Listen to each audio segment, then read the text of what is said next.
desire to reach those who do not know the gospel of Jesus Christ. My family is here working with the congregation in Grayston, and but we certainly welcome the visitation and the presence of every Church of Christ, because this is the mission of the kingdom of God. And I hope and pray that something will be said tonight to help your local work to reach those who are outside of Christ.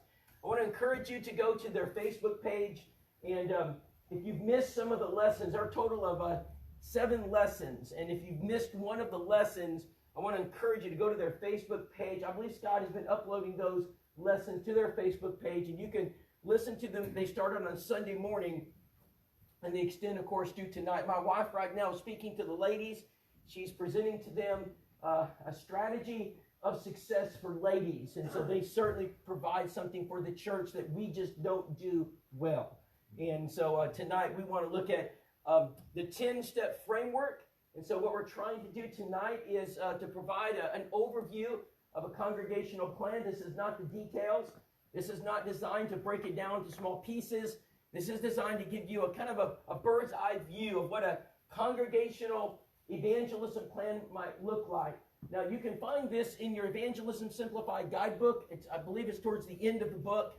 And you'll find this 10-point framework in that guidebook. That is our textbook. Everyone should have a copy.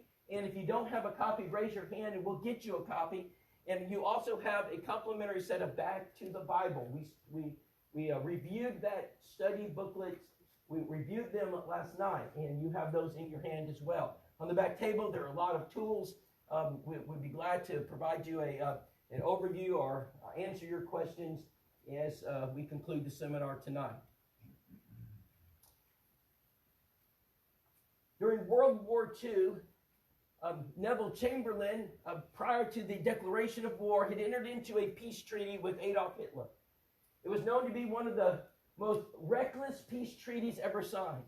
He was warned by world leaders not to do it. Every world leader said Hitler will not honor the treaty. And so, but Neville Chamberlain was an appeaser. And he thought if he could appease Hitler, that Hitler then would be a good dictator and that he would stop his aggression. So Neville Chamberlain went down and the Treaty of Versailles, he signed the treaty, and after that treaty, it wasn't within 24 hours that Hitler broke the treaty. And he continued to make his advances. It didn't last at all. And Hitler, he ravished the country of France. In fact, he took them by surprise. It took everybody by surprise. No one would have ever suspected that the entire country of France would fall. In just a matter of weeks, that country was decimated. The British people looked on, and they saw the impending army of the Nazis getting closer and closer to their protected island. Britain had never faced an enemy like this before. The morale of the people had never been lower. The United States had yet to enter the war. Countries were watching. The people smelt defeat. And there was one man in that country, and he didn't have the majority. But he knew if he could not rally those politicians when he walked into Parliament, his country would be defeated. His name was Winston Churchill. Winston Churchill walked into the Parliament, and he had one speech, and they gave him the floor, and he made a speech. It's known to be one of the most arousing, one of the most powerful speeches in the history of the world. And in that speech, he told those parliamentarians, he said, "He who has no plan is planning to fail. My fellow countrymen, we have no plan. And we're going to lose this war." That speech changed the course of the British people. It brought the war right to Hitler. Because of that speech, the United States of America got moving. And they defeated Adolf Hitler and German Nazism. Words are powerful. Brethren, tonight I have something I want to say to the churches of Christ. We have no plan. We have no plan when it comes to reaching the lost. Now, we have plans. We're going to India. We have plans to reach the lost in Honduras. We have plans to build orphanages. We have plans to help the widows. We have plans for Meals on Wheels. We have plans for Bible camp. We've got plans for Vacation Bible School. We got plans for prime timers. We got plans for food pantries. We got plans for a lot of things. What we don't have a plan for is reaching the lost in our communities. We're losing this country. We're losing it because we're failing to reach the lost in the very communities where we live. What I want to present to you tonight is a start, a framework. Where you begin. How do you get a congregation focused on our mission? We're some of the most distracted people on the face of this earth. We're good people. They're honest people, hardworking people. They're loving people. We're distracted people. We've got so many different works going on in our churches that the one thing that God called us to do, we are failing to do it. I was at a congregation not long ago, and I walked into that elders meeting. They said, Rob, when we became the eldership of this church, he said the older eldership had passed away, and they had asked several of us to step up and serve. He said, we have 52 programs in this church. He said, we wanted to take inventory of those programs and find out what they were producing. He said, they did not produce one baptism. He said, we were busy. Everybody had something to do. I mean, we were the happening church. When you came to our church, you're going to get involved in one of those programs, and you're going to feel like you're doing great good for the Lord. But we didn't have one baptism. He said, it had taken us 5 years, and we're down to 21. He said, and that's why we brought you. He said, we just want us to get down to one mission. One program. And that mission is to reach out and save souls. Brethren, if you've got a program at your church and it is not focused on bringing souls to Christ, shut it down or refocus it so it brings souls to Christ. The Church of Christ has one mission. Jesus said in Luke 19:10, the Son of Man comes to seek and save the lost. If that mission is not your mission, you are not the Church of Christ. The Church of Christ has one mission. And so tonight, I want to talk about that mission. How do we accomplish that mission? I don't want you to shut down Vacation Bible School. I don't want you to shut down Bible camp. But brethren, we can make Bible camp an evangelistic, we can make that an evangelistic boot camp for our youth. You know, our youth go to Bible camp and they learn about the parables. They learn about, they learn about the miracles.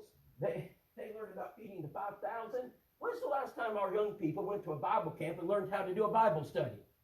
I grew up in the Church of Christ, and I didn't do it once. Not one time was I taught how to do a Bible study. And yet we have thousands of young people going to camp every single year. What would happen if a Bible camp would say, we're going to give our Bible campers a study series like Back to the Bible and teach them how to do Bible study? What do you think would happen? I'll tell you what happened. Because the Southwest Church of Christ in Austin, Texas, Camp Enzel, decided to do that last year. In fact, I sat down with John Garza and Cody Westbrook. I said, brethren, I want you to do something for us.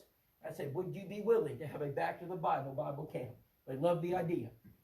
They got 300 sets of Back to the Bible. They passed them out to every camper. They went through it all week long. They had 27 baptisms. One of the baptisms was a parent that had come to volunteer their time who was not a member of the church in the kitchen. Cody Westbrook told me, Rob, he said, I literally had to go outside about 10 o'clock at night and tell them to stop doing Bible studies. Go to bed. He said, because they just kept doing them. He said, you couldn't stop them. He said, not one of those baptisms was an emotional response because somebody else did it. Every baptism was based upon a Bible study. Now, if we can do that as a microcosm right there at Camp Enzel, we can do that all over the nation. Just imagine if our Bible camp started training young men, just like these two young men right here, how to do Bible studies. We would create an army of soul winners. And the Church of Christ would begin to grow. I want to talk about in this lesson how to make a plan. What do you need to be successful at the local church? I'm going to start with the most basic elements. If you want a church to evangelize, you got to equip them. You got to give them the tools to do the job. They need things like Bibles, because there are a growing number of people in our communities who have no Bibles. we've got to make sure that we have Bibles ready to give out. We send Bibles all over the world, but in our very communities, there are people who do not have Bibles. We need to make sure we have tools like Back to the Bible, Open Bible Study. We need to make sure we have tools like the Jewel Miller Film Strip Study. Whatever it is you want to use, doesn't matter. Believe the Bible. We need tools. A carpenter without a hammer is not very effective. If we're going to be effective reaching lost people, you got to put tools in the members' hands. You got to make sure they have what they need to do their job. You know, I don't know a church of Christ who's not prepared for their fellowship meal. We've got coffee pots, coffee makers, coffee stirrers, coffee cup, coffee creamer, coffee grinds, coffee filters, coffee makers. We got the coffee, and we are ready for the coffee. We got ovens and refrigerators and microwaves and spoons and forks and knives, and we got tablecloths and napkins and salt and pepper. We are prepared for our meals. How many of our churches right now are prepared to do a Bible study? How many of them have the tools to do the job? We have padded pews, sound systems, technology, but do we have the tools to go out into the communities where we live and conduct a Bible study? It's one of the most basic elements. When you go to work, you have tools, you have equipment. They're going to supply you with whatever it's needed to do your job. And that means they got to give you a vehicle, they're going to give it to you. That means they got to give you a set of tools, you're going to get them. That means they have to give you a heavy equipment, you're going to give it to you. Because if you don't have the equipment, you can't do the job. You might be saying, oh, preacher, you know, surely, preacher, churches have the materials to do Bible studies. I wish I could say that was true. I went to a church not long ago, and I walked in, and I was early, and I looked at one of the elders. I said, hey, brother, I said, I want you to pretend I'm a member of this church. He said, okay. I said, and I want to do a Bible study. I got a neighbor down the street. I said, brother, I said, can you give me some equipment to do some Bible study? He said, you know, preacher, we knew you were coming, so we prepared.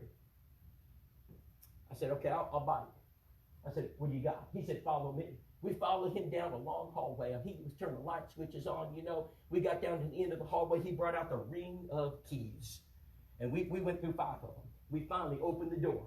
And we got into this room. He said, they're in here somewhere, preacher. He turned on the lights. He said, oh, they're back in the corner, in the locker. We got to the locker. We opened it up. It was locked. Don't worry, we had the ring of keys. We brought it out again. And we went through 7 or 8 more keys. We got into the locker. He pulls out a set of Back to the Bible. He said, preacher, I told you we were prepared. Here's the Back to the Bible. I said, brother, I want to know why the tools that are required to do Bible studies for your members are locked in a room and locked in a locker. He said, oh, we were afraid they might get them. Isn't that the point?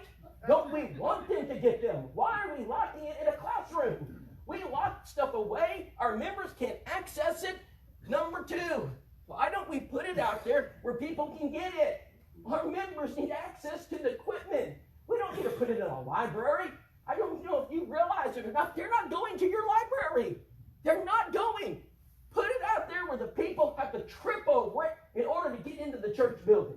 We call those evangelism centers. One of the basic steps we ask churches to do. Set up your evangelism center. And you say, oh man, Rob, we got tracts all over. We got tracts everywhere. Brethren, I'm not talking about tracts. That has a 2 to 1% success rate. I'm all for tracts. I think tracts do an incredible job, especially for members, making a topic concise and allowing us to digest it. But if you think you're going to hand a tract to somebody and they're going to jump in your baptistry, you're sadly mistaken. That's not evangelism. I'm not talking about tracts. Brethren, I'm talking about tools, Bible study tools that they can have and put in their hands and use them to bring people to Christ. I was at a congregation in 2018, and we trained that church how to evangelize. A series of events occurred, and changes were made in the eldership, changes were made in the pulpit, and I knew they were struggling. And just last year, a preacher called me, and he said, Rob, I'm going to go do a vacation Bible school. I said, where are you going? And he named the church, and this preacher was an evangelist. Man, that church was it was booming with Bible study. He said, I'm going to train, he said, the high school class how to do Bible studies. He said, what do you think, Rob? I said, that's exactly what I do.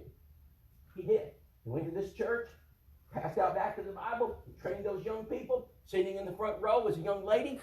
He said, man, Rob, she was so intent. She was focused. She filled out every booklet. She came up afterwards and she said, Mr. Daniel, she said, I'm a Christian. And she said, I desperately want to learn how to bring my father to Christ. Mr. Daniel, she said, that back to the Bible's simple. She said, I can do it. She said, where can I go get some of those so I can go teach my family the gospel of Christ? Daniel didn't have any more copies, but he knew I'd been there. So he went up to one of the elders. He says, hey, do you got a copy of Back to the Bible? He said, well, yeah, Rob Whitacre was here. So, well, I'm not sure where they're at. Go ask that deacon over there. He went over to the deacon and said, yeah, they're around this building somewhere. We're just not sure. He said, Rob, I literally went to 3 or 4 people. Finally, someone said they're in the coat closet. He said, I went into the coat closet, dug through the closet. I finally found Back to the Bible. Brother, no wonder we're not growing. When our members can't even access the materials they need to conduct Bible studies, we're not going to grow. We need an evangelism center sitting right out in the foyer where they have to trip over to get in, full of the tools to do the job. It's fundamental. Number 3, we need to train our members how to use them. If they do not know how to use the tools, they will not use them. We need to put Back to the Bible on our PowerPoint display. We need to pass it out to every person in the pews. I cannot think of a better Sunday morning sermon than Back to the Bible. If we can't preach Back to the Bible in our Sunday morning sermons, we don't need to be preaching. We're talking about the fundamentals of faith. Place it into the hands of every single person sitting in the pews. Go through it. Fill out every single word. Let them circle the answers. Let them underline. Let them write it in the booklet. Brethren, train your widows. Train your high school students. Train your middle school students. You train everybody how to do a Bible study. I guarantee if you don't train them, they won't do it. Bible studies are not just for preachers. Cliff Goodwin is a dear friend of mine. He does Preaching the Gospel radio program and took over for Brother James Watkins. And Brother Cliff is he's one of the giants in the kingdom today. And I said, Cliff, he said, Rob, come over and train us how to do evangelism. So I did. And when I finished, Cliff started training the church how to use Back to the Bible. Several months passed by. I called Cliff. I said, Cliff, how are things going? And he said, man, Rob, we've had like 8 or 9 baptisms. I said, Cliff, that doesn't surprise me. With your skill set, he said, Rob, I haven't done any of them. He said, it's our widows. He said, Rob, he said, our widows have learned how to do Bible studies, and they're doing them. They're studying with neighbors. They're studying with their friends they've known for. He said, my own daughter has had 3 baptisms. She baptized one of her co-workers at the Cracker Barrel. She baptized 2 more of her friends. He said, Rob, he said, the members have learned how to do it, and they're doing it. I'm not sure if you realize it or not, but we have taken our preachers and turned them into pastors. We have done everything but called them pastors. Now, we would not do that because it's unscriptural. But we will allow the preachers to carry our water. If you believe success in a church is to get your preacher to do all your Bible studies, you will not grow. It's congregational. The Great Commission is go ye means go all. It's everybody. I know Scott wants to do Bible studies, but he shouldn't be doing all the Bible studies.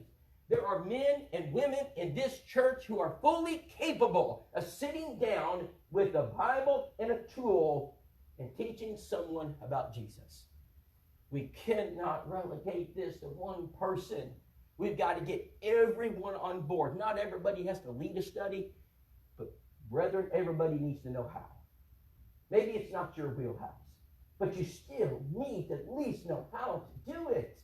It's fundamental. How many of you go to work and during the year you've got to go to training? How many people go to training during the year how to use a tool?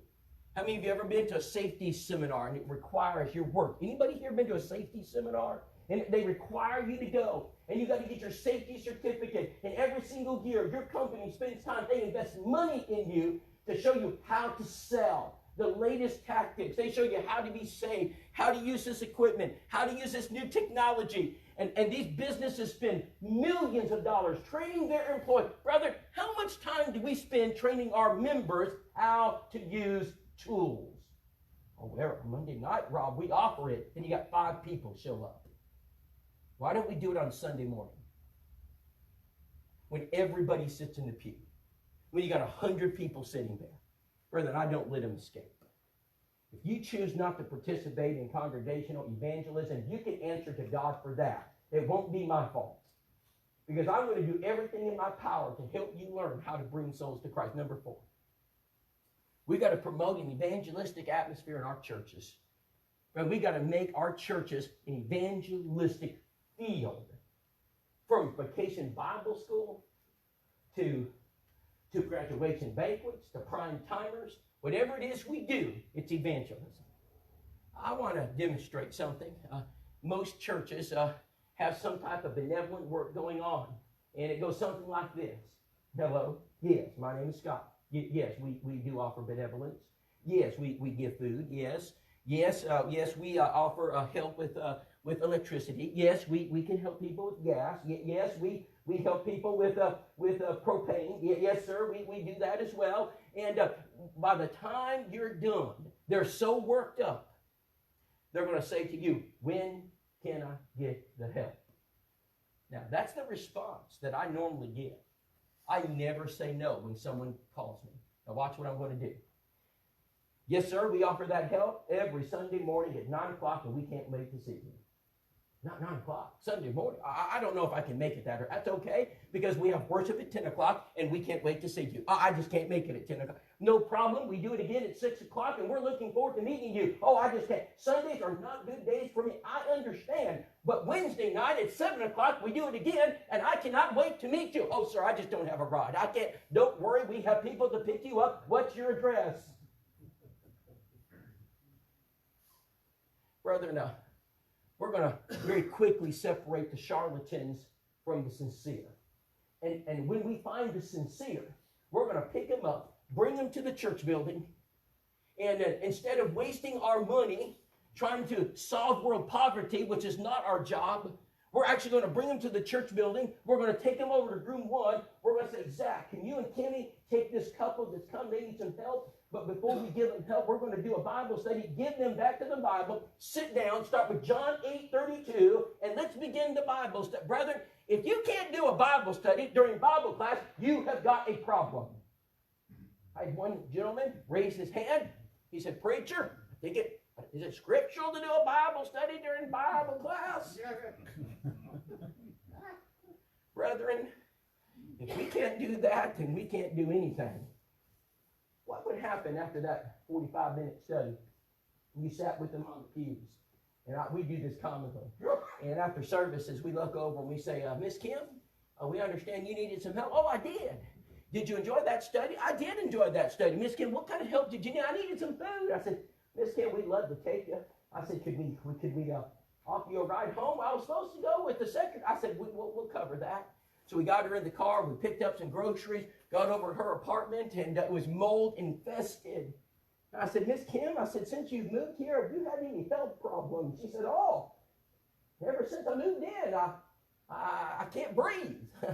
I said, well, you got mold infestation. Miss Kim, who are you renting this from? She said, the city of Jacksonville. I said, well, I need to make a phone call. So I made a phone call. Within a couple of weeks, they had a brand new one ready. And so she said, Rob, I don't have any family. How am I going to get it all my stuff over there? My children dropped me off, and we don't have the best relationship. I said, that's okay. The Jacksonville Church of Christ will take care of you, Miss Kim. So we moved her stuff from one apartment to the other apartment. Now, she's got cards all over the living room from the church members. Food's been brought. We've helped her move. Nicole and I are sitting in the living room, and I looked at her, and I'm going to ask her my 3 questions. Y'all remember them? Question number 1, Kim, what do you think about the Jacksonville Church of Christ? Oh, I like it. Nicest people I've ever met. Question number 2, Miss Kim, You know a lot about the Jacksonville Church of Christ? Don't know a lot about it. Question number 3. Miss Kim, would you like to know more about us? I sure would like to know more about you. I said, I just so happen to have these little booklets. And I got the booklets out. We opened our Bible. We began our study. What do you think happened when we finished? If you would like to meet Sister Kim Bullock, you can come visit her at the Jacksonville Church of Christ. We do that continually. We had 17 baptisms that year. And we do that continually. So listen, I get it. I know benevolence is an albatross around the neck. I understand that there's charlatans taking advantage of you. Here's what I'm suggesting. Take your benevolent work, combine it to evangelism, and you'll solve your problems. Brethren, you do not exist to solve world poverty. Jesus said the poor will always be with you. The mission of the Church of Christ is not to feed the poor. I'm not against helping people. But if all you're doing at your church is feeding the poor, what is the difference between you and the local soup kitchen? What is the difference between you and the Goodwill? What is the difference between you and any other benevolent work? You're not Habitat for Humanity. Brethren, you're the Church of Christ. Your mission is to use benevolence and compassion to open the hearts so we can teach them the Word of God. We have too many of our churches that do all sorts of good works, but there's never a Bible study done. And so at the end of the year, you passed out 400 backpacks and you have 0 baptisms. The congregation last year had asked us to come in and do some training, and we asked them if we could do a campaign, and they said, sure. They said, I said, could you guys do a backpack drive on Friday? And they said, we can. I said, when we get there, we'll talk about, more about it. And I said, just make sure you advertise it. And they advertised it, and I got there, and I said, brethren, you got the backpacks? They said, yes. And it was a room full of supplies. I mean, they had come through. And I said, great. I said, tell me your plan. One of the deacons says, I've been studying Chick-fil-A. I said, they're very efficient at Chick-fil-A. And he said, what we're going to do is, we got some cards. We're going to get all the backpacks out here. We're going to, they're going to line up, and we put a little tract about the Church of Christ in the backpack, and we're going to hand out as many backpacks as we can, and we're going to take them through. And he said, Rob, I bet we can pass out 400 backpacks. I said, brother, can I offer an alternative? He said, you know how to get more backpacks out? And I said, why don't we put all the backpacks in the classrooms?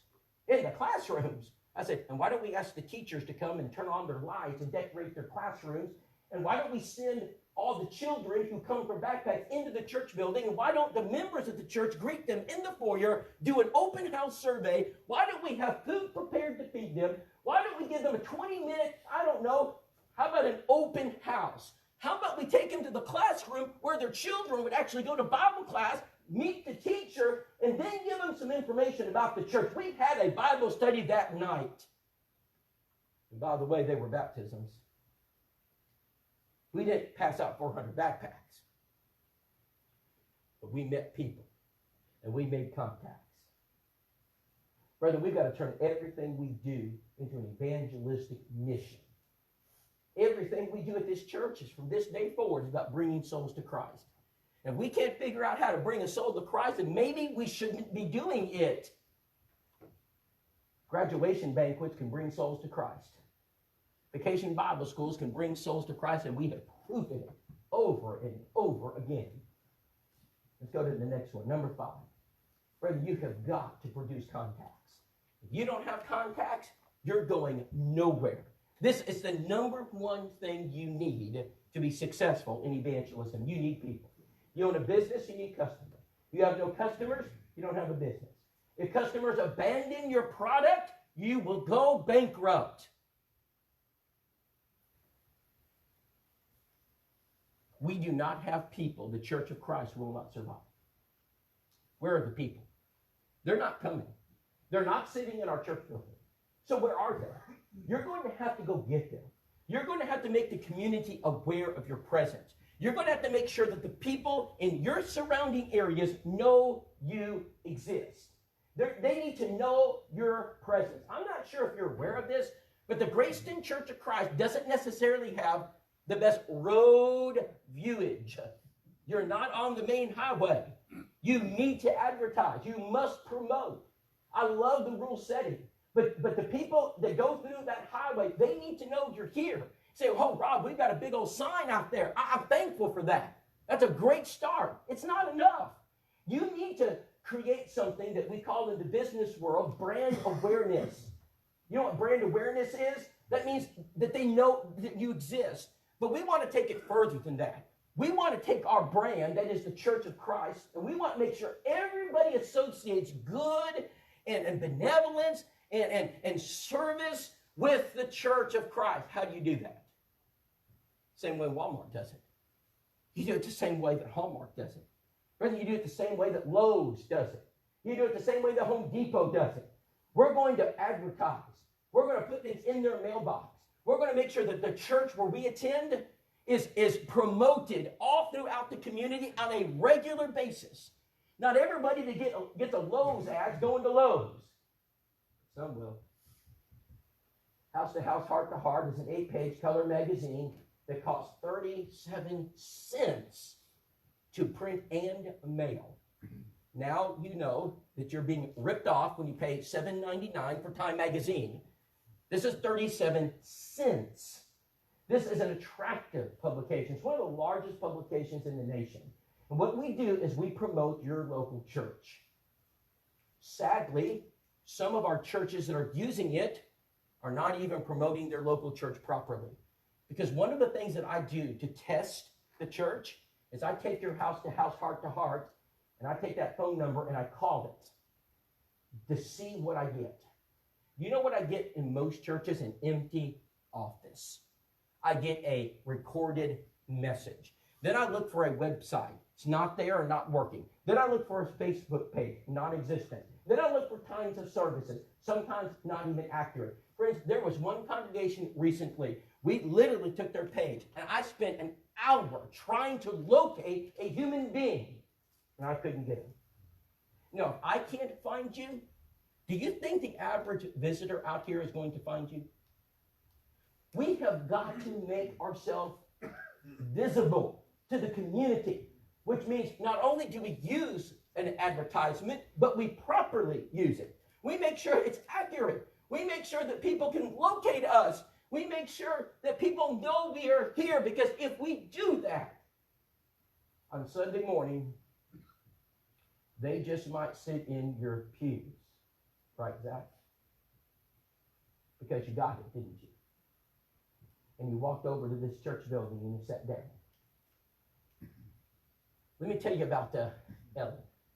So I was sitting in the pews, and I just happened to be home that Sunday, and I looked back and I saw this lady walk in. I didn't recognize her. So after Alan Webster finished his sermon, he walks back, and I got right on his heels. I said, "Hey, Alan, who is that lady right there?" He looks at me and says, "Rob, I don't know. I think she's visiting." I said, "Perfect." So I moved in behind her. When the closing prayer was said, she turned around, and there I was. I said, "Ma'am," I said, "my name is Rob." I said, "Are you visiting this morning?" She said, "Yeah." She says, "My name's Ellen." I said, "Ellen, it's really nice to meet you. I'm glad you're here." I said, "Ellen, do you live in the local area?" She says, "I sure do. I just live down the road." I said, "Are you by yourself?" She said, "Well, my husband was with me. Got a little sick and had to go home." But I said, "Ellen, may I ask, did you enjoy our service this morning?" She looked at me. She said, "I sure did." I said, "What'd you like?" She said, "The preaching." He said, "That Bible, that preacher, he loves the Bible." He said, "And I like the Bible." I said, "Well, Alan loves the Bible, Ellen." And I said, "Ellen, I would like to meet your husband sometime." She says, "You know what? I want to come back. Do you guys have an evening service? Glad we weren't closed." I said, "Yes, ma'am, we do." And I said, "Starts at 6 o'clock. She said, "I want to bring my husband if he's feeling better." I said, "Well, I want to introduce you to my wife." And so they came back Sunday night. My wife and I sat with them. We gave them the visitor bag. We got the contact card. We got everything filled out. And after services, I looked at Perry and Ellen. I said, "Hey, guys," I said, "we just so happen to have this little custom. We always invite visitors out to eat." I said, "Perry, what's your favorite restaurant in Jacksonville?" He said, "Athena's." I said, "Wow." I said, "That's pretty good food, Perry." I said, "I tell you what." I said, "May my wife and I treat you to Athena's." "You take us to Athena's?" I said, "Absolutely." I said, "Would you like to go?" He said, "Man, I'm not turning down Athena's." And he said, "But man, I feel a little bit squeezy tonight." He said, "Can I make rain check the Tuesday? I said, absolutely. So we made our rain check. We come into Athena's on Tuesday. We sit down around the table. I could care less about the lasagna. I have one mission. I sat at that table and I prayed. I'm looking for his sweet spot. I said, Perry, I said, tell me. He said, what do you think about NFL football? He said, I don't watch that stuff anymore. Disrespectful to the country. I said, me too. Whatever Perry says, I'm going to agree. I'm not there to have a discussion about the NFL. I don't care what team he likes or doesn't like. I'm going to find his sweet spot. I said, Perry, what do you think about basketball? Professional? Too much money. I said, me too. Perry would like golf? Too slow. Perry, what do you like? He said, man, Rob, he said, go Alabama. I said, oh, no. Go Alabama. If I've got to like Alabama football to get a Bible study, so be it, brethren. I don't care. And so I said, man, old Nick Saban, pretty good coach, They got a statue of him out there, outside the state. Yeah, best coach ever played the game, Rob. And I said, Perry, man, man, you've had a bad year. You know what a bad year is for Alabama? You're not in the national championship game. And they weren't in it. And I said, Perry, do you know tomorrow is actually the national championship game? I said, Perry, I'll tell you what. I said, we just so happen to be having a football party tomorrow. What was that? That was my wife kicking me because she did not know about it. And I said, yes. I said, I need you to come. And my wife is going to have those sausage balls. We're going to get those little weenies and croissant rolls and the mustard. We're going to have chips and dips and cheese trays. I said, Perry, you and Ellen, come over and let's watch the football game together. He looked at his wife.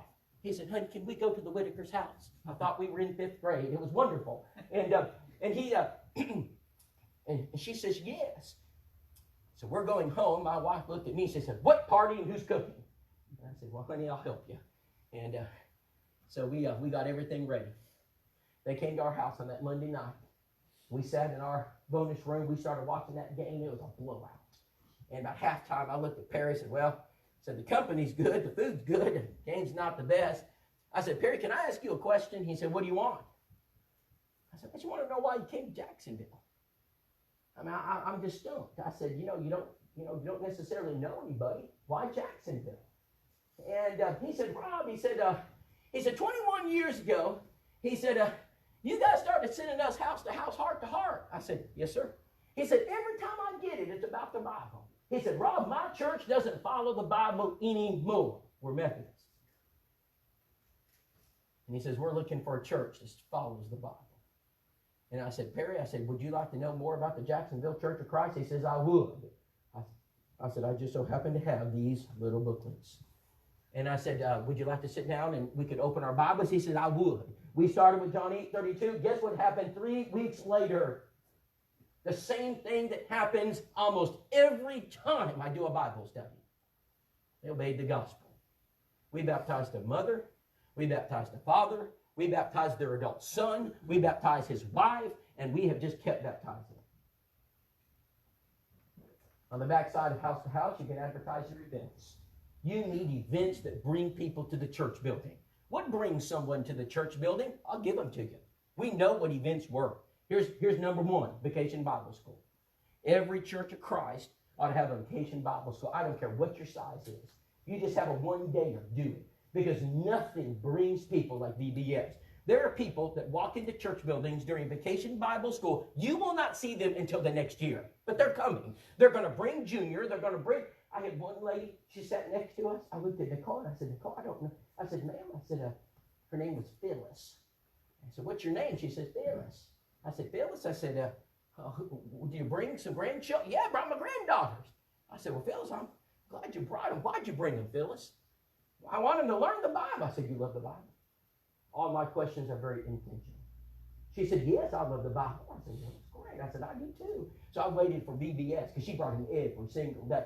I said, Phyllis, I got your address. Would it be okay if I come out maybe to see you sometime about the... Oh, she said, sure. So I got in my car. I went down to see her one day. I knocked on her door, and it was a old mobile home. We opened up, and man, there was more smoke than oxygen. I thought I was going to be knocked out. And I backed up, and she said, I'd invite you in, but my husband's in there, and he'll cuss you if you come in. He don't like you.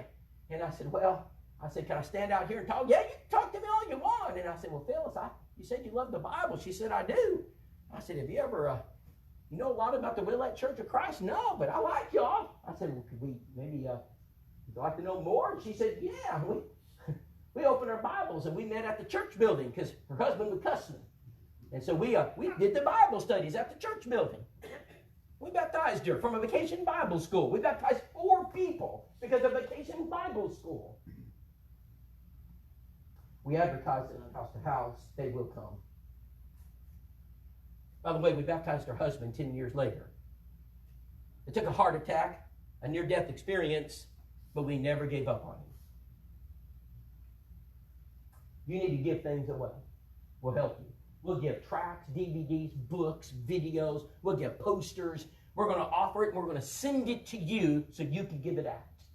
You know, we actually have churches who call us and say, someone wants this book. Can y'all send it to them? Sir, where do you live? Montana. Sir, why don't you go hand it to them? We're in Jacksonville. You're in Montana. One of the most simple ways to get a Bible study is hand deliver what people ask you for. So when we offer things, we want you to go give it to them. Do not mail it. I'll give you an example. Her name is Brenda. Got a phone call, and she said, you guys offering some free marriage material? I said, yes, ma'am. Could you mail me some? Could you get me some? Well, I said, ma'am, where you live?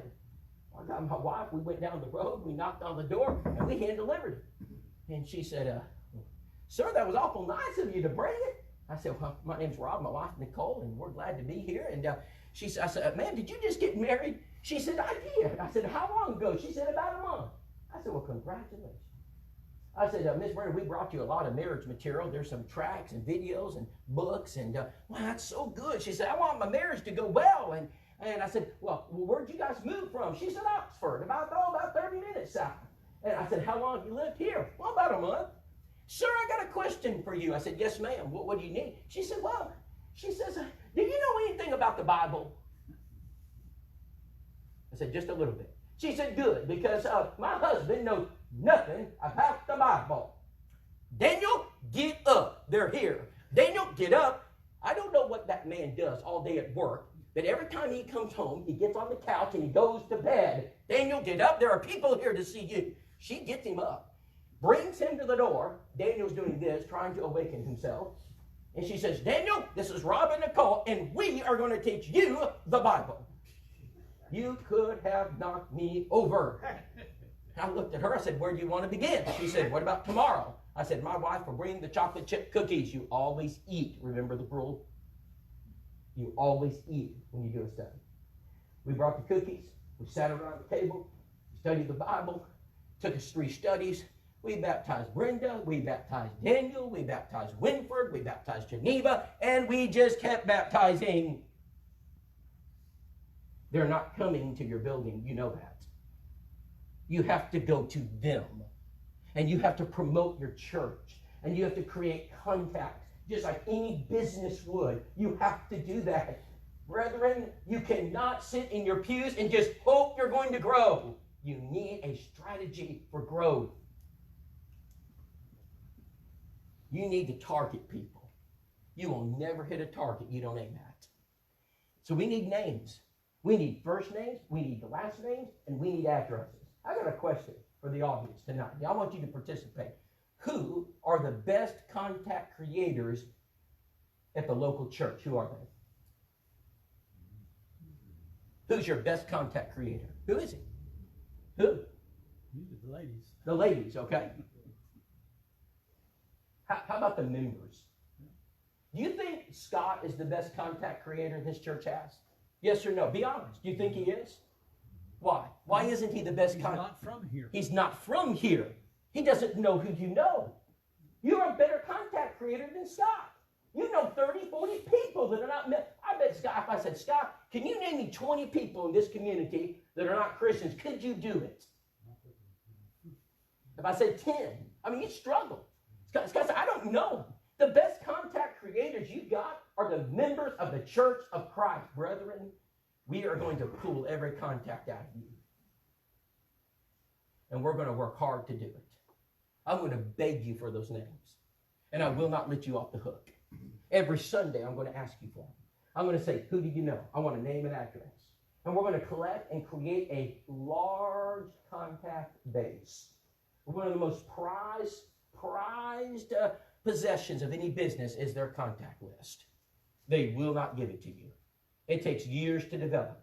We need contacts, but they sit in our pews, and you know who they are. You live next to them. You go to work with them. You go to school with them. You have known them all your life. You know hundreds of them. They're on your basketball team. They are on your soccer team. They are on your football team. They are in your math class. They're everywhere. We don't have a problem with contacts. We just have a problem getting them from our members. So we're going to have to produce a target list. That's one of the things we're going to teach you guys how to do. And from time to time, we're going to go to their door. It's not the most efficient way to make contacts, but I can tell you that you'll find contacts knocking doors you won't find any other way. My son owns a lawn and landscape business. He's got 17 properties. He's got 2 guys who work for him. And every now and then, my son will say, Dad, I'm going to be gone for a little while. I say, where are you going? He said, I'm going to knock some doors. And sure enough, he'll knock doors for a few hours. He'll come back and say, I didn't get anything today, Dad. But then a week later, someone calls. And I said, what was that call for, son? He said, well, someone I knocked the door. They said they need me to mow their lawn. He said, they want me to do it every other week this year. How many of us sold newspapers like that? How many of us, that's exactly how you do it. Brethren, you've got to knock some doors. Now, why don't we knock doors in the Church of Christ? I'll tell you why. It doesn't work. That's why. Because you put a lot of effort into it and get no results. Let me illustrate what I'm talking about. Yes, my name is Rob, my wife Nicole. We're members of the Graceton Church of Christ, and we're having a gospel meeting with let's pick a big name preacher. We're having a gospel meeting with B.J. Clark. And we'd like you to come. First of all, they don't know who B.J. Clark is. They don't care. Second, they're not coming. How many of you have done that, by the way? How many of you went to invite people to come to gospel meetings, and how many come? How many people? How many people walk in your door? They don't come. Almost zero. And so what happens? It doesn't work. It's a waste of time. It doesn't work in America. What if we told you tonight that the door knocking strategies we teach in our school will give you a 30% success rate? That's exactly what we get. We get it over and over again. We've been getting this for years. You're going to average between 30 and 35% because we're not going to knock doors like that. David Shannon was talking to me several years ago. He's the president of Free Hardman. He said, Rob, is it possible that when we knock doors, we're trying to throw a Hail Mary? We're asking people to study the Bible. We're trying to ask people to come to church, and they're just trying to get rid of you. Why don't we throw a short pass first? What's the purpose of door knocking, everybody? What's the purpose? Why do you knock a door? Thank you. That's why he's an elder. To make a contact. That's it. That's all. We're not there to baptize them. We're not there to study the Bible with them. We're not there to get them to church. That's a pass is too far. That's way too far. We're there to make a contact. So let's approach the door with the concept that I'm going to make a contact. Now, how do you do that? We'll teach you how to do that. I don't have time to do that tonight, but I'll give you 30% success. In fact, we did this last year in Knoxville, Tennessee. After 3 days, we had more contacts than we knew what to do with, and the elders said, please stop knocking doors. They said, because we have too many. I was told it wouldn't work.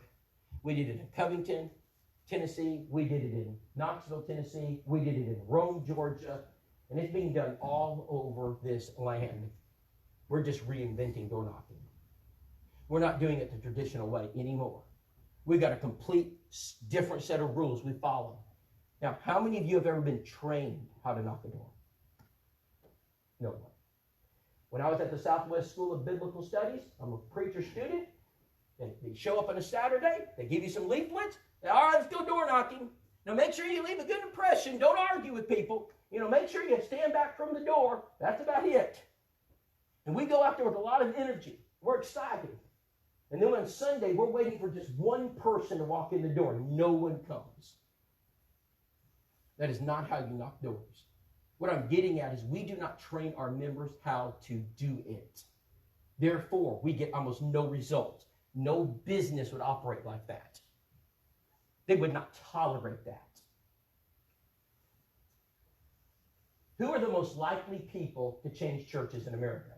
I know. Pew Research Center. They did a study.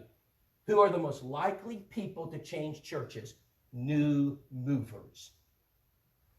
In this area, the Grayston area, we did a study, and I'm going to share it with your elders. I'm going to share it with Johnny and Kenny. We did a study.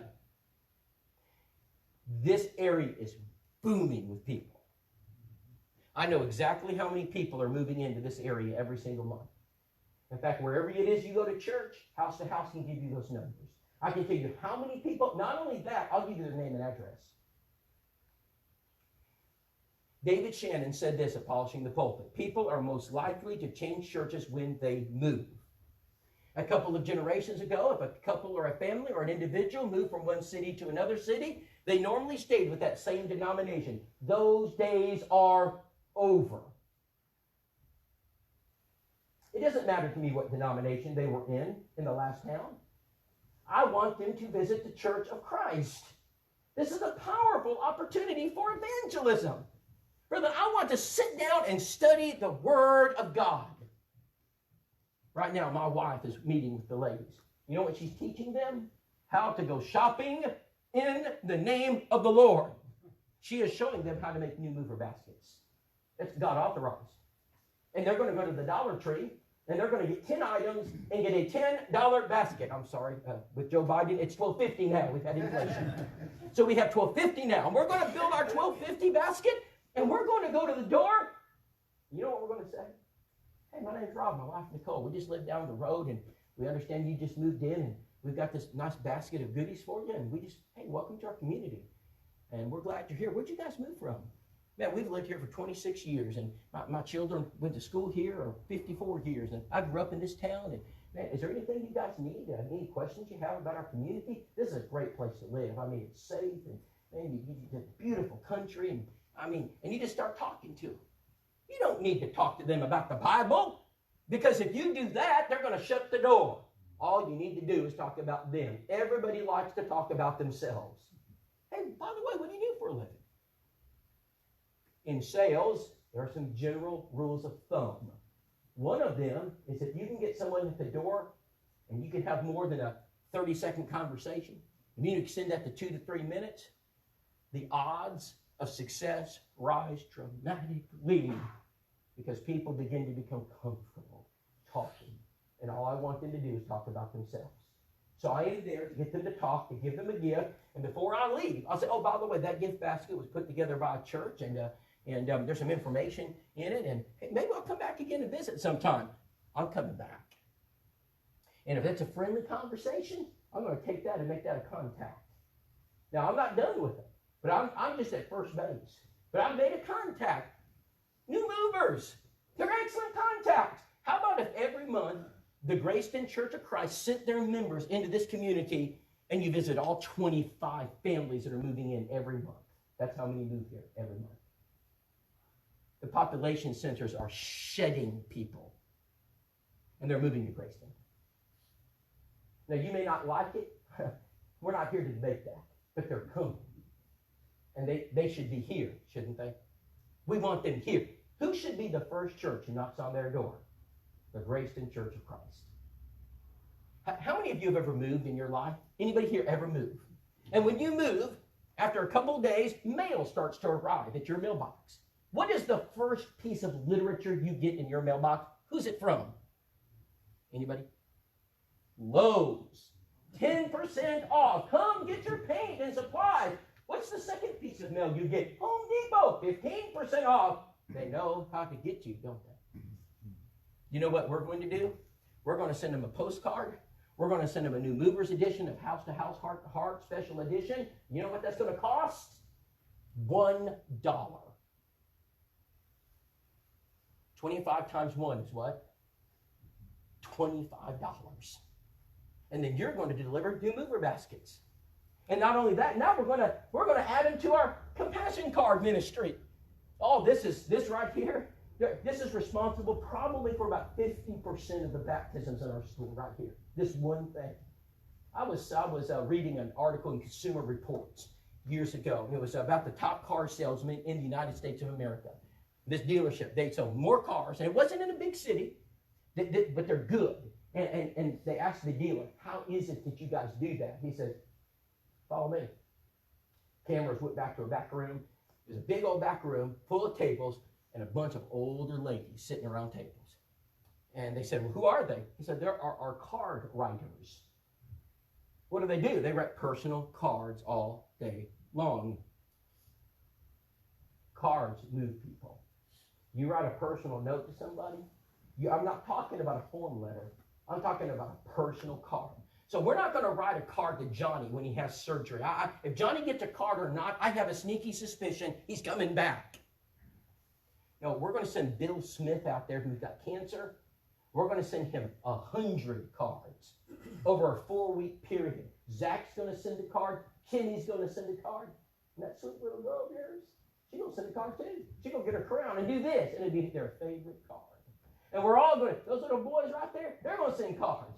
Everybody's going to send cards. And we're going to send them strategically. And we're going to send 5 Monday, 5 Tuesday, 5 Wednesday, 5 Thursday. And we're going to do it for 3 to 4 weeks. And then, guess what? Old Scott and his wife, Scott and Sarah, are going to go to that door, knock on it, and they're going to open up, and Scott's going to say, hey, my name's Scott, my wife Sarah, I preach down here at this Graceton Church. Graceton Church? Are you that? Sir, do you know your church has sent us 73 cards? Oh, it has? Yeah, sir, you got to come see this. I've never gotten 73 cards before. Or you can send one card and have 50 people sign it, and it will not work. Because there's always a penny pincher in the group. And they're going to raise, we'd save a lot of money if we sent one card and 50 people signed it, and it doesn't work. You want to overwhelm them with compassion. You want to get, widows can send cards. Do you know young people can send cards? Do you know everyone, until Dr. Fauci tells us otherwise, no one gets COVID because of a card. We can all participate. Everybody can send cards. Do you know who else gets cards? New movers. Because once you make that visit and they are touched by your visit, you add them to your prospect list and you send cards, new mover cards.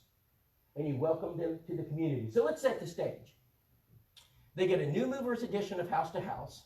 They get a postcard from this church. They get a personal visit with a gift from this church. They get 50 cards from this church. If they're going to any church, what's the likelihood it's here? Is there anybody out there who's going to outdo you? They might have a bigger gymnasium than you do, but they won't have more love than you have.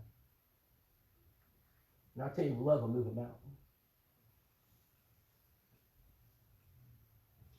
Her name's Bettina. You see what she holds in her hand? When Nicole and I walked in the door, and the church told me that they've been sending cards. We've been on the road. So I told the elders, I said, you guys have a prospect for me? Is anybody we can? And so I walked in the door. We introduced ourselves. We're sitting around, and she says, hey, she said, can I show you all the cards your church has been sending? She said, I got 36 cards from your church. She counted them. And then she shows them to me, and she's holding them. And I said, well, Bettina, I said, I got a question for you. What do you think about the Jacksonville Church of Christ? Oh, I love that church. Man, you guys are just so nice. And Bettina, do you know a lot about the Jacksonville Church of Christ? Don't know a lot about you guys. Bettina, would you like to know more about? Oh, I sure would. I just so happen to have these little booklets. What do you think happened 3 weeks later? It's not that hard. Brethren, when you do your job, I'll do mine. And what your job is? Make me a contact. Prospect them. Show them love. And I'd be more than happy to do the Bible study. You don't have to do the study if you don't want to. Scott he is itching to do it. We can barely contain him as we speak. He wants to do Bible study, but he can't study with no one. Tomorrow, do you want to do a Bible study? Bring him a study. Be a bringer. We need bringers in the church. Hey, Alan, can't baptize her by myself. Would you meet me at the building? He said, I'll be right there, Rob. I said, thanks, Alan. The most efficient prospect you've got, the most efficient contact you've got is a visitor. When visitors walk into the church buildings of religious institutions all over America, what's the number one thing a visitor wants when they walk into a church? What is it? Recognition. Is that what you said? Welcome. Okay. Anybody else want to try? Because that's not the right answer. The Pew Research Center did a study. Barna and Pew are the two major polling firms in our country that do studies with churches. And they did a study and they asked visitors, what's the number one thing you want when a visitor walks through the doors? And it was nowhere close. Number one stood out like a big light, like a big stop sign. Here it is. To sit down. That was it. That was the number one, to sit down. In other words, what visitors don't want is the welcome wagon to interrogate them. For some reason, churches of Christ, well, we like to look like community churches, so we build these big welcome centers. Visitors come in, and then we begin to interrogate them as they walk in, and guided gossip asks 10 questions about their marital situation. And then we have frowning Fred who stares at them, and then we have the men with the earpieces and the bulges in their pocket ready to pounce because they think they're a terrorist. Why don't we listen to them come in and sit down? And so what should we do when they sit down? We should sit next to them. Someone should. We should get Mr. Happy to sit next to him with Mrs. Happy. And we should put Mr. and Mrs. Happy right next to him, and we should sit with them. Mr. and Mrs. Happy can no longer have assigned pews. Zach, you and Kenny would be perfect. All right. So Zach and Kenny sits next to a visitor, and Zach just does this. Hey, my name's Zach, and my wife Kenny. You guys visiting this morning? Because you're really relaxed when you talk. And oh yeah, just hey, where do you guys live? Just down the road. Oh man, we're glad you're here. Hey, my wife's got a gift for you. We give it to all the visitors. And Kimmy's going to go over to the little gift station. She's going to get one of those visitor bags, give it to them.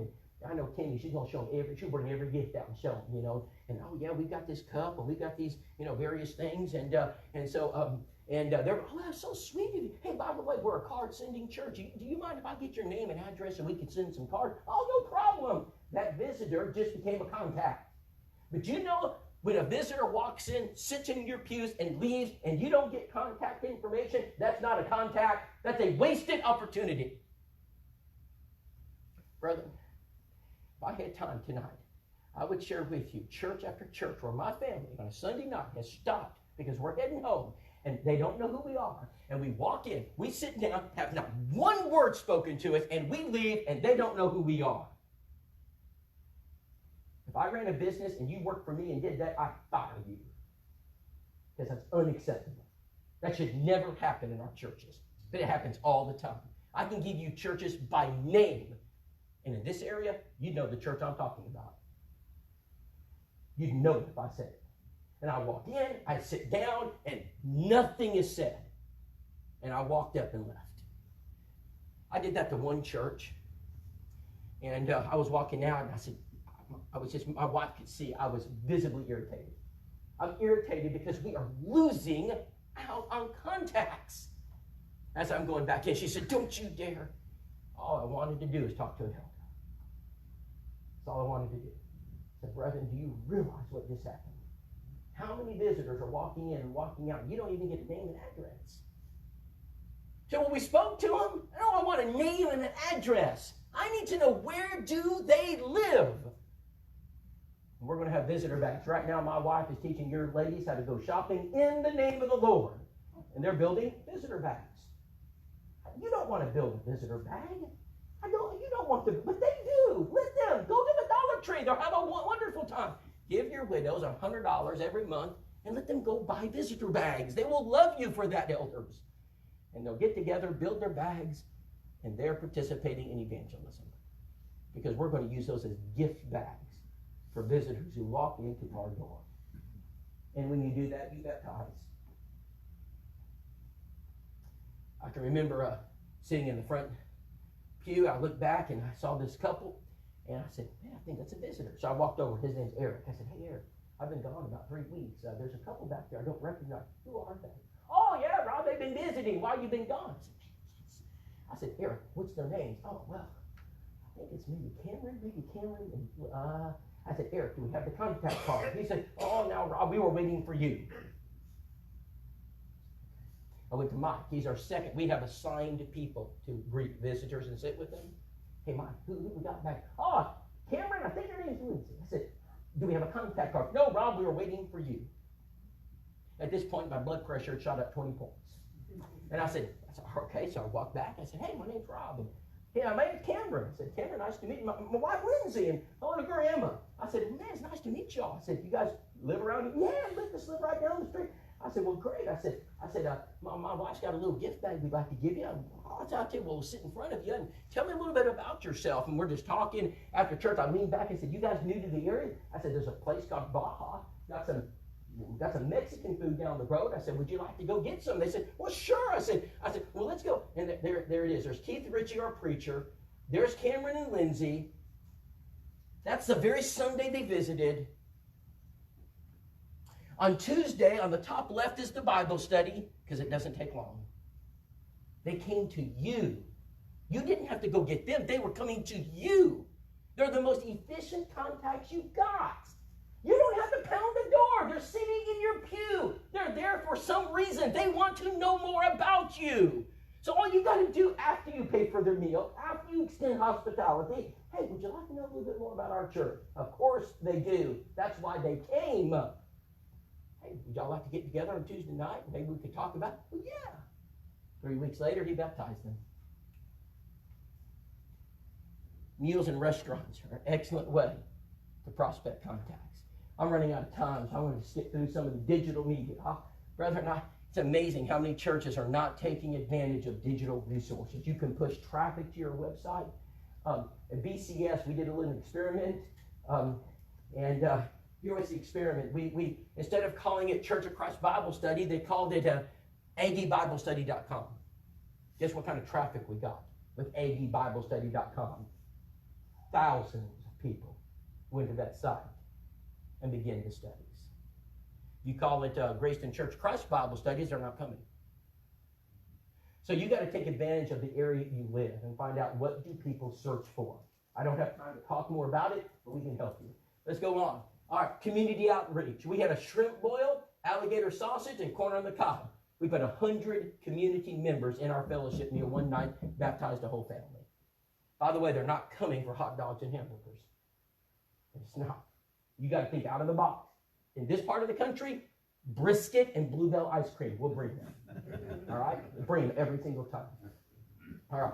So what are we trying to do? I'm going to summarize this, and here it is. So we're going to focus on every person who sits in our pews that's not a member of the Lord's church. We're going to focus on bringing them to Christ. That means every young person, every older person, we're going to focus on them. We're going to do a massive compassion card writing every single week. We're going to have a plan to make contacts, visitors, and prospect them. We're going to go door to door. We're going to use house to house and advertise. We're going to do new movers. We're going to do digital media. We're going to do benevolence. Brethren, we're going to turn the Church of Christ into an evangelistic machine. In Ephesians chapter 3, verses 9 and 10, to this intent that now unto principalities and powers in heavenly places, it might be made known by the church the manifold wisdom of God. Brothers, and this is not a country club. This is the Church of Christ. You're a soul-saving army. Your job, your mission is to save souls. The mission of the soldier is to win a war. The mission of a football player is to win the game. The mission of a Christian is to save souls. Brethren, you've got to know your mission. Some of our churches have been turned into the Lions Club and the Rotary Club. And that's why we're failing.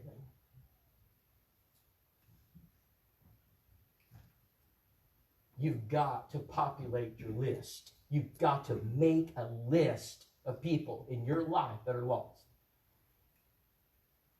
That's Garth. He's an elder at the North Jefferson Church of Christ in Mount Pleasant, Texas. They baptized 21 people in 1 year doing what we're trying to teach you tonight. Some of you know Chris Groda. When I got to that church, Chris said, Rob, we're decimated. We're down to about 90 people. He said, I feel like giving up. I said, Chris, don't give up. I said, Chris, we got to focus this church on her mission.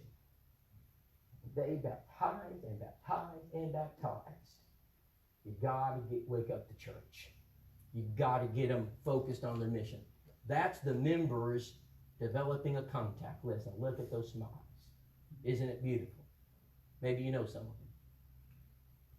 You got to get everybody participating.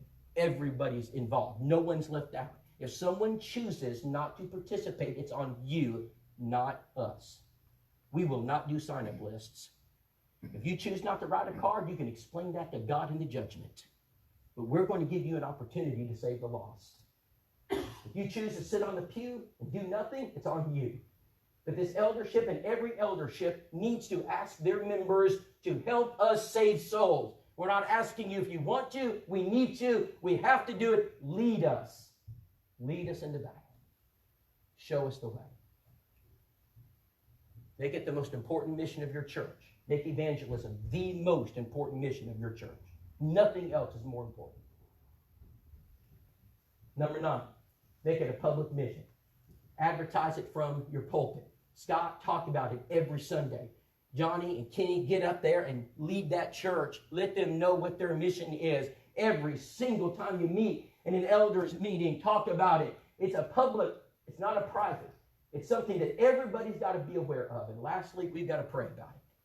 We need to pray for souls to be saved and for the church of Christ to grow. Amen. Brethren, thank you for allowing us to be a part of your week. It's encouraged us to see so many men. We need our men to stand in the gap, to lead. We need men to lead their homes and lead their communities and lead the church. There's a war being fought. And if we don't win this war, our children won't have a church of Christ to attend. But brethren, we can reverse the tide. And it can start one church at a time. 2,700 baptisms in 5 years, 220 churches, as we are looking over this land and doing our very best to reach the lost. You can help us. We want you to be a part of it. And if you need more information, please ask Jared or my father, myself. I'm going to be meeting with the elders very shortly. And this church is ready to work. And we'd love you to be a part of it too. Let's pray together. Our Father, we're thankful for the opportunity to be here. Father, to focus on the mission of the gospel. And bless each elder, preacher, and member. As men, Father, help us to be leaders. And Father, help us to fight the right fight. Father, the fight against sin. Help us to fight for souls. And Father, help us to be soul winners. We wrestle not against flesh and blood. Father, help us to wage war spiritually, to protect our children. And Father, help us to win souls one by one. Turn communities back to Thee. And this nation will be saved. In Jesus' name we pray. Amen. Amen.